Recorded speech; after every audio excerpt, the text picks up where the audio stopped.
Fala aí pessoal, sou Jorge Nicola, bem-vindos a mais um vídeo do canal, sempre bom ter vocês por aqui, sem perder tempo, pedir para deixar like, se inscrever no canal e ativar as notificações. Hora de falar sobre o Cruzeiro que encaminhou a renovação de contrato de Matheus Pereira, excelente notícia, mais uma para o torcedor do Cruzeiro, que recentemente festejou a permanência do Caio Jorge, apesar das propostas do Flamengo e a contratação de Gerson, contratação mais cara do futebol na América do Sul.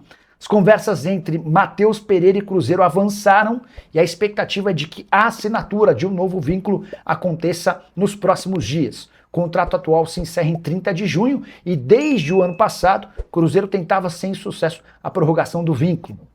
O fato de estar a menos de 6 meses do fim do contrato permitia ao Matheus Pereira assinar um pré-contrato, um dos interessados, o Palmeiras. Everton Guimarães chegou a cravar nesse sábado que o Matheus Pereira renovou e terá direito a 30 milhões de reais por ano de salário. Se você dividir por 13, incluindo o 13º, dá mais ou menos 2 milhões e 200, 2 milhões e 300 mil reais mensais. É possível que esse seja o salário e o direito de imagens do Matheus Pereira. Duvido que ele não se aproxime nesse novo contrato das cifras de Gerson. Contei para vocês que o novo reforço contratado do Zenit vai ter direito a mais ou menos 3 milhões de reais. É natural, é mais do que provável que o Matheus Pereira também receba tais cifras. O que você pensa sobre as novidades do Cruzeiro? Renovação do Caio Jorge, do Matheus Pereira e a contratação do Gerson. Use o espaço para comentário e já registre a sua opinião. Beleza?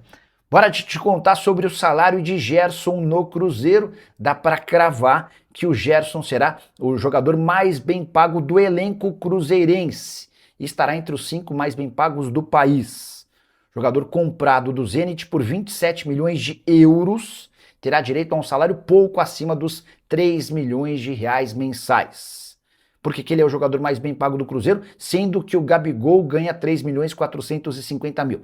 Você sabe, o Gabigol foi emprestado ao Santos, o Peixe assumiu 1 milhão 250 mil dos vencimentos do Gabigol. Dessa maneira, o Cruzeiro terá um custo com o Gabigol ao longo da temporada de 2 milhões e 200 mil reais, o que faz do Gerson o jogador mais bem pago do elenco cruzeirense. Somente Memphis Depay, Neymar e Gabigol têm vencimentos superiores aos de Gerson com a camisa da Raposa. Importante registrar que a chegada do Gerson ao Cruzeiro obrigará o dono da SAF cruzeirense, o Pedro Lourenço, a fazer alguns reajustes salariais, até para não criar uma baita discrepância entre os atletas mais importantes do grupo. O primeiro beneficiado foi o Caio Jorge, que ganhava 1 milhão 350 mil reais mensais e depois do assédio do Flamengo já teve seu salário reajustado para pouco mais de 2 milhões de reais por mês. Só para completar, contar ainda que a negociação envolvendo Caio Jorge e essa extensão de contrato não inclui a promessa de uma queda da multa para 30 milhões de euros a partir de 2027. O que há é um acordo verbal de que a partir dessa cifra o Cruzeiro toparia negociá-lo. Ô Pedrão, e assim, quando a gente olha o que foi o jogo, essa questão das tomadas de decisão e tudo mais, você acha que o que pode ter pesado mais ali? Obviamente tudo é uma soma de fatores, né? Mas a questão da inexperiência de alguns jogadores, alguma questão de desentrosamento também, ou até mesmo falta de atenção, né? A gente citou o lance dos gols, por exemplo, jogadas que poderiam ter sido evitadas se o jogador do Cruzeiro tivesse um pouquinho mais atento. É claro que é uma mistura de coisas, mas tem algum fator que você acha que se destaca assim no Cruzeiro ter sofrido essa derrota na primeira partida da temporada? Ô Caramujo, eu acho que foi justamente a ausência mesmo de tranquilidade dentro da partida. Claro que o primeiro gol ali tem uma jogada, tem alguns erros na jogada antes da finalização do atleta do adversário, mas naquele momento também o Cruzeiro poderia ter ficado um pouco mais tranquilo, quem sabe ter pensado em reter um pouco mais a posse da bola, e não foi o que aconteceu, né? O Cruzeiro acaba deixando o jogo um pouco mais vivo até que ele consiga se colocar dentro da partida no primeiro tempo. E aí, na segunda etapa, eu acho que essa dificuldade ali, o lance, e aí eu não estou crucificando o Murilo Hickman, mas é algo da inexperiência também, é que ele está de frente, ele consegue observar que tem um marcador ali, mas ele não toma a melhor decisão, né? Talvez naquele momento era pausar um pouco mais o jogo, entender melhor que talvez não era o momento ali de acelerar, trabalhar mais essa bola, deixar o Cruzeiro se posicionar melhor ali para poder construir essas jogadas. Mas são coisas que acontecem por conta da inexperiência, né? É um grupo, um time, né? Um 11 inicial e até mesmo as mexidas são jogadores, na sua maioria, com pouca experiência no nível competitivo profissional.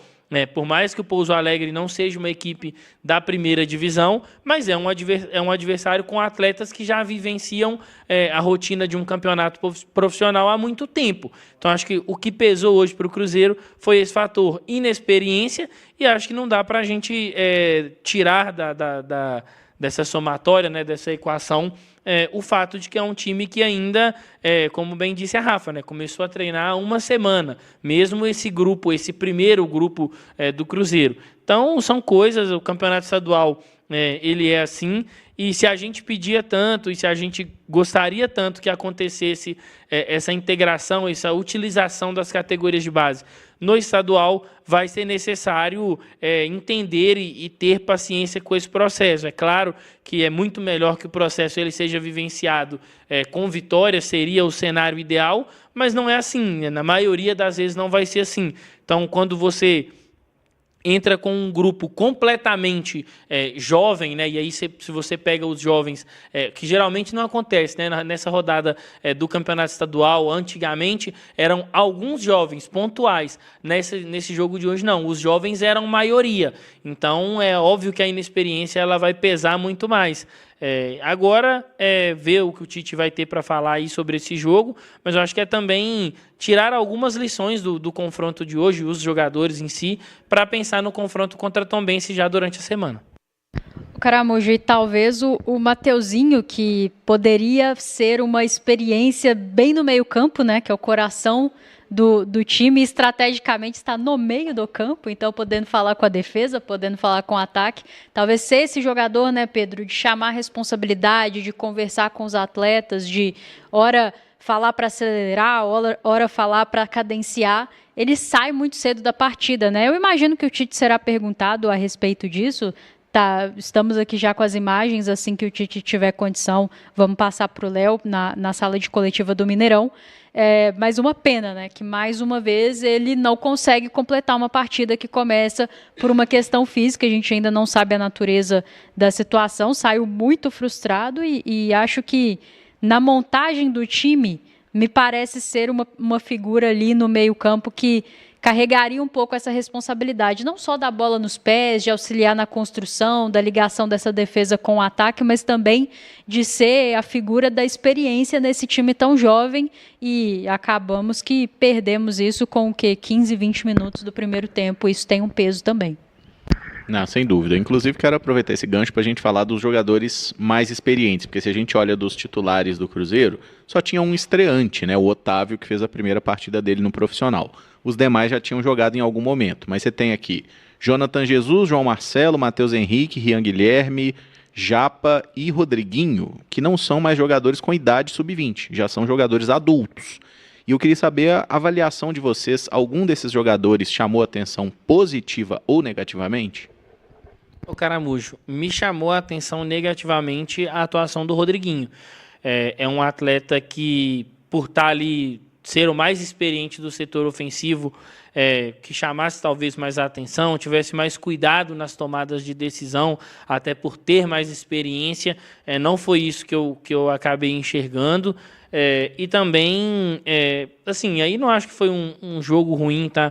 Mas achei a partida do João Marcelo uma partida ok. Era o capitão, a gente tem que ponderar também que o João Marcelo ficou muito tempo parado por lesão, né, no ano passado, então ainda está retomando, mas para mim, assim, dos experientes, nenhum deles se destacou muito, sabe, do que era o esperado, né, você esperava que talvez esses atletas se destacassem muito, mas eu fico aí com esse destaque, na minha opinião, eu esperava um pouco mais do Rodriguinho, achei a partida dele bem abaixo. Algum destaque, Rafa, na mesma linha?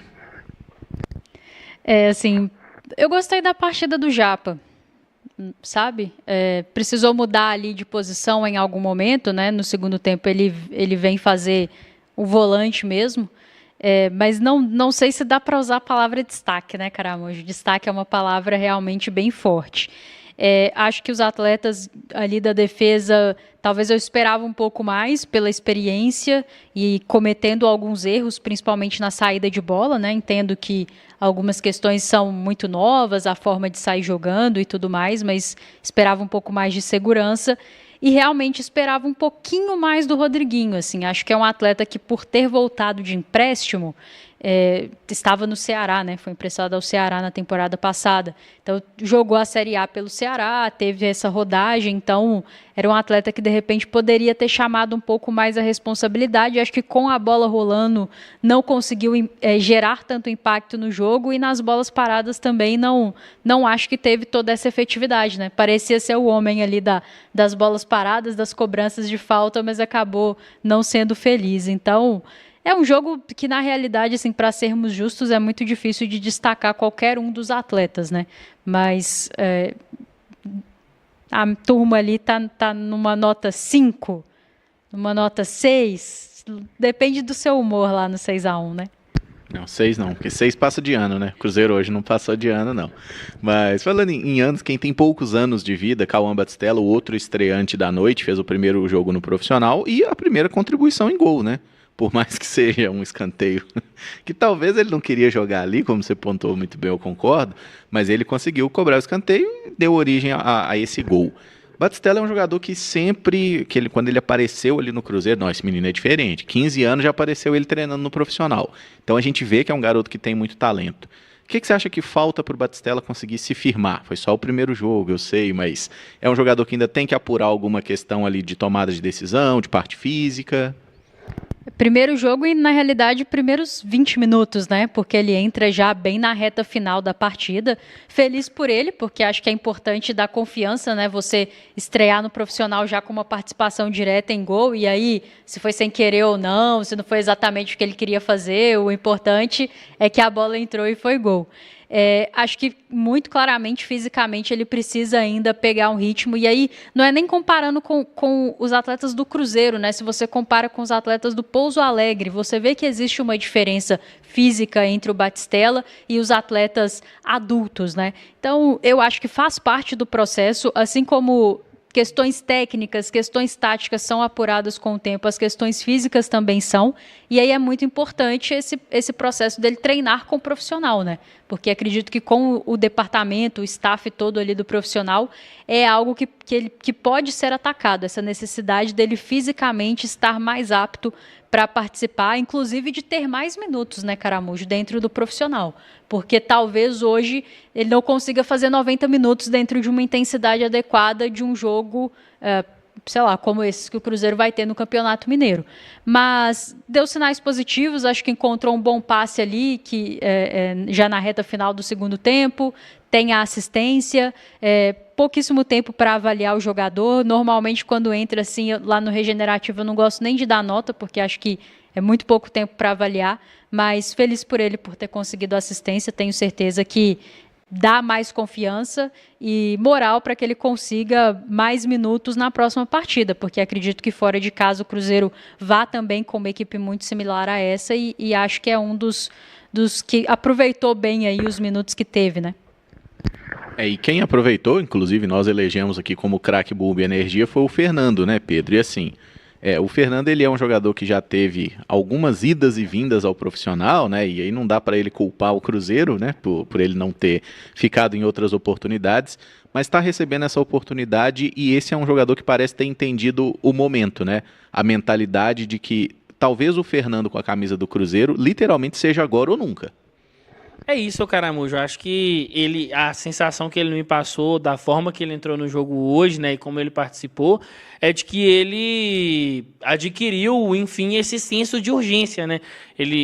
A gente fala muito que a oportunidade, o pessoal usa aquele ditado do cavalo selado passa uma vez só, mas o cavalo selado para o Fernando tem passado algumas vezes, e dessa vez ele parece que tá com ímpeto para poder aproveitar. Ele sabe que a concorrência, se a gente pega hoje o setor ofensivo do Cruzeiro, ela vai ser muito grande. O Cruzeiro tem aí o artilheiro da última edição do Campeonato Brasileiro e da Copa do Brasil, que é o Caio Jorge. Tem o Ney Servide Real, que é um atleta que o Cruzeiro tem muito em conta, né? Não à toa fez o investimento que fez. E tem a chegada do Chico da Costa, que aí já é um perfil um pouco diferente, mas que é um jogador que já está experimentado no profissional. Mas eu gostei da atuação do Fernando hoje, espero que ele possa receber mais minutos na sequência do Campeonato Brasileiro, e quem sabe, né, se ele consegue aí se firmar, seria uma grata surpresa, seria o Cruzeiro ganhando mais uma opção dentro do elenco, um atleta que já vivencia aqui a rotina de Cruzeiro há algum tempo, que ele possa aproveitar essa oportunidade. Ninguém nunca discutiu ou achou ou desacreditou do talento do Fernando. O que sempre esteve em pauta foi a questão do comprometimento e o quanto ele conseguiria se concentrar e abraçar da forma que tem que ser abraçada uma oportunidade no profissional. Que dessa vez seja assim, que ele possa aí, ter suas oportunidades para dar sequência no trabalho. Muita luta do Fernando. Luiz Fernando, né, que estava na camiseta dele, inclusive. Muita luta do Fernando, né? Desde o minuto que entrou. Acho que traz uma rotação diferente, inclusive, da maioria dos atletas ali do Cruzeiro. Ia dizer do meio para frente, mas acho que de todos. E talvez falte um pouco disso, né? Nós comentamos de uma certa dificuldade de imprimir uma dinâmica, uma agilidade do jogo, acelerar em alguns momentos. Acho que o Cruzeiro acabou ficando um pouco burocrático e o Fernando entrou lutando bastante, querendo muito, né? Como diria o outro. Claro que falta uma coisinha aqui e ali, né? Como com todos os atletas, ora é uma questão de tomada de decisão, ora é uma questão de gestual técnico, mas acho que entrou bem. Talvez seja realmente o jogador que tenha dado o melhor sinal hoje, assim, de todos. Teve poucos minutos em campo em relação à maioria, né? Então isso também é um fator que tem que ser considerado. Mas pensando num segundo jogo, a possibilidade de ter um centroavante de referência com uma característica diferente, acho que é um atleta que pode ganhar uma oportunidade para iniciar, né? E o Ryan Lelis, que eu gostei também da partida dele, no geral, assim, dentro da média do que foi o jogo, né? Não estou dizendo que foi nada espetacular, mas acho que deu sinais positivos também. Pode vir jogar pelas pontas, né? E, aliás, finalizou com a direita, finalizou com a esquerda, né? Dá para ver que pode jogar até em qualquer um dos dois lados do campo. Fala, pessoal, estamos aí com atualizações importantes do Cruzeiro. Se inscreva e ative o sininho para receber mais atualizações da Raposa todos os dias. Deixe seu like, que é muito importante para o crescimento do canal. Utilize o espaço aqui embaixo para registrar sua opinião. Ficamos por aqui com mais esse giro de notícias. Um abraço e até o próximo vídeo.